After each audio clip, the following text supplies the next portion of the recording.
So it like flops around and I have to slap it twice before it even responds. All right, guys. So we are gonna talk about my specialty, which is obviously shoulder strength. Whatever, I'm gonna brag a little bit.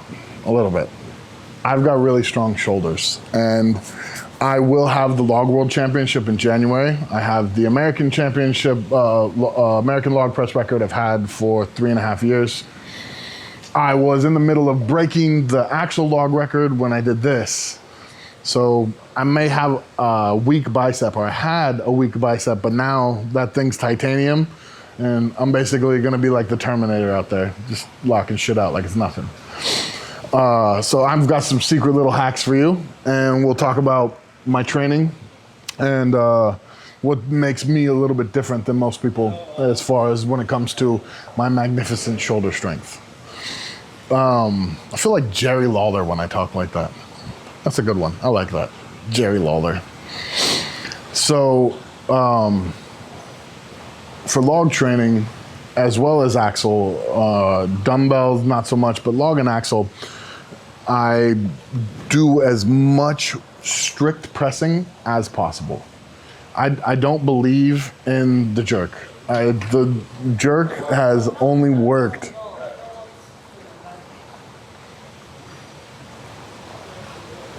Keeping that in. So the jerk only, in my opinion, the jerk has only worked efficiently for one man that I've ever seen use it, and it worked for him all the time, and that's Misha Koklaev. He was an Olympic lifter, and he could jerk whether it was raining, it was snowing, it was on a hill, it was Tuesday and the light was in his eyes and his mom was mad at him, like he didn't have his favorite breakfast, he could jerk all the time. And in our sport, you don't always get to control the elements. You don't have control of the implements, where you have to be. Is it gonna be hot and humid? Is it gonna be a slippery log? Is the handle's gonna be 2 inches further apart than you're used to? Is there gonna be weights on the end of it, or is it gonna be inside of it? There's all these little things. Is it gonna be a 12-inch log? Is it gonna be a 13, 14? How big's the log? There's all these things. Is the axle fixed? Is it loose? Is it a thin axle that they're using because they call it an axle even though it's not a fucking axle? Like, you don't have control of this stuff. You wanna be strong at your base. You don't wanna have to learn magic tricks to push fucking weight. This is Strongman. So you wanna be strong at the very core of the movement, which is strict pressing. Most of my work is strict pressing. I'll do, on an average day, I'll do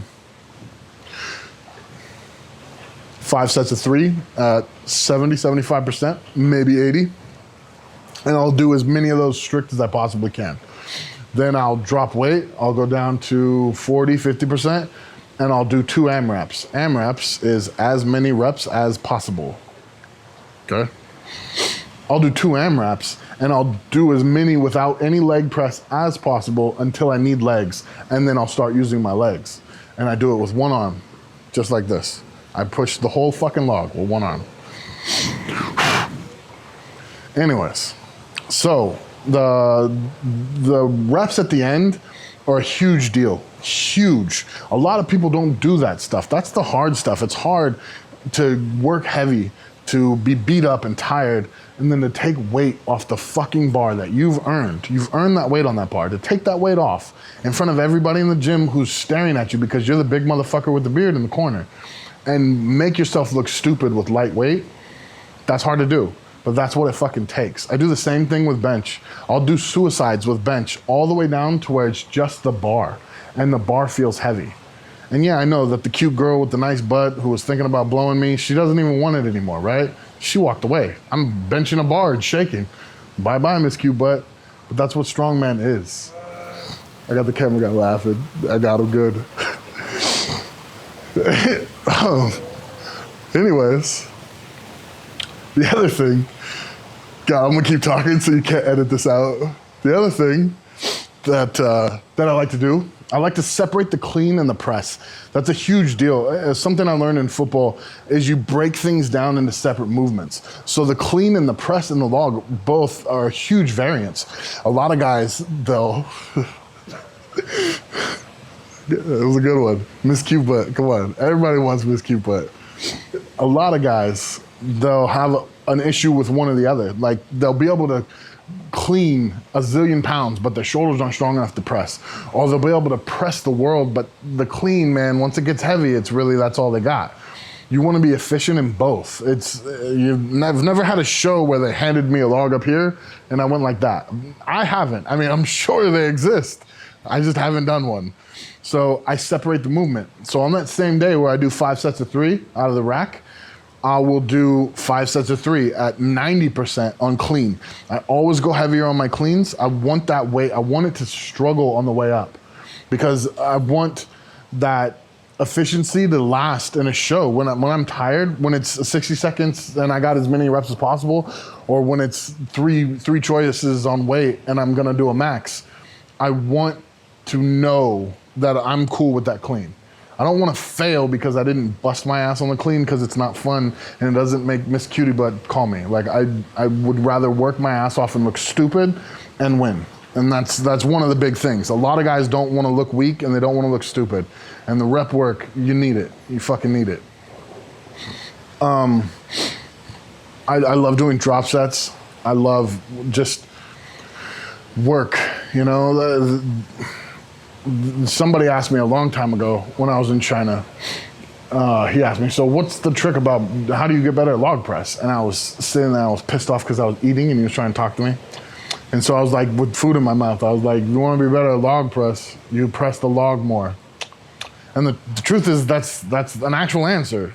You want to get better at axle, you want to get better at log, put it in the fucking rack and press it till you can't press it anymore. Take a minute and then do it some more. Like, the dedication is the only thing stopping you from being whatever it is that you're capable of. You can do, who fucking knows? I mean, if you're not gonna dedicate yourself in order to push the heavyweight and to do the lightweight and to do the cleans and to sweat your fucking ass off when it doesn't look cool to people, then you're not gonna go out on that stage or that competition, or when your mommy has her friends over to watch you lift in the backyard and everyone's excited, you're not gonna look good there. You have to fucking earn it. Nobody's gonna hand this shit to you. So when I'm setting up for the log, I learned this from watching Big Z. Like I've said repeatedly, and I will continue to say, I watch film. I watched the best, and I made sure I emulated it, and I practiced it. And I worked my freaking ass off on knowing every little spacing between something as small as Big Z's feet when he's pressing a log for reps. Everybody's excited watching what he does, and what he does is amazing. But if you watch his feet, they don't move. His feet will plant, and it's very rare to watch Mr. Z, the greatest log presser of all time, and I'll fully admit that, greatest log presser of all time at the moment. Watching him press, it's immaculate. I competed against him a few months ago. We did log press for reps, and it was 360 pounds, 60 seconds. I did 7 reps, and I was damn happy with it. He did 8 reps and had time to look at me and ask how many reps I'd done before I was done. All right, fucking dick. And it was because he was so efficient. He plants his feet and doesn't move them. From the pick to the press, back to the floor. No movement in the feet. Huge. It's wasted energy, it's wasted time, and it throws off your balance. You want to start planted, solid. Put your feet in a position where you feel comfortable. When you lap it, if you're going for 60 seconds, you gotta go. You gotta put it in your lap and go. But if you're doing a max, I like to put it in my lap, make sure that the handles are right where I like them. You know, think about what I might have for lunch later, like check out if Miss Cutie Booty's watching. Take a minute, feel the process, feel the log, accept what you're doing, be in that moment, and then clean it. There's no reason to hurry once it's in your lap. Once it's in your lap, if you're feeling a strain in your lap, you don't have it in your lap. It just should be sitting on your legs. So you get that, you clean it. Where are we at? So, and the setup. I like to have the handles tilted down just a little bit when I row it up, just so when it's in my lap, because the length of my upper body is a little bit longer than most, I have more of a rotation. So I'll tilt the handles down right here, and I row it into myself with my back. As I stand up, it fully rotates to right there. If you have a smaller torso than me, you're gonna wanna either be here or even here. And the other thing that you want is you wanna get it on top of your diaphragm before you stand up. The first thing that I flex when I'm cleaning a log is my upper back and my shoulders. I'll squeeze my lats back and I pull it into me like I'm trying to pull the log into my spine. And then I explode up. And that motion all starts with diaphragm and my lats. By the time you get it up to the top, it should be hitting you in the face. And if it hits you in the face, it's a good clean. Here's a little thing I don't ever tell people. I never tell people this. It's weird and it's not like something I would tell anybody normally. I don't even fucking know why I'm saying it. When I get to 90% of my max, when it's on my chest, I naturally just stagger my foot back for some reason. I don't know why, but I think it's from football. I kick my left foot back just a little bit and I'm in my football stance. Like if you see an offensive lineman in football, he's got his leg back, it's toe to heel, and he's sitting low. And that's where I go. I just naturally go right there. And I never knew it. I never even realized that until I broke the American record. I broke it in Australia. It was awesome. I beat Eddie Hall that day, met Arnold. Miss Cutie Booty was watching. It was like my grandma called me. I got a check for $10 in the mail. Like, it was the best day ever. And I watched a video on it and I realized I was kicking my foot back. It's like, huh. So I started looking at other stuff. And when it gets heavy, I just naturally, I set into my comfort zone, which has been years and years of squatting it, like sitting in a 2-point stance, which is basically a low squat on a football field in my cleats, which was punishment for us. When someone would mess up or when something happened, we'd have to just stand there like that.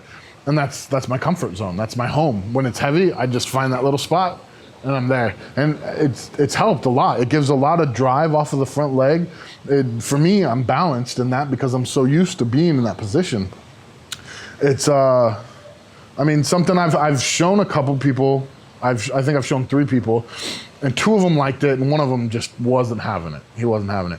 But 2 of them liked it, and they felt like it gave them a nice pop. So, you know, if you're working and you understand your body and you're not going to put yourself in a bad position, I'd suggest giving it a try. You kick whatever foot back you feel more comfortable, and you put the toe in the instep, like at the same depth of the instep of the other foot.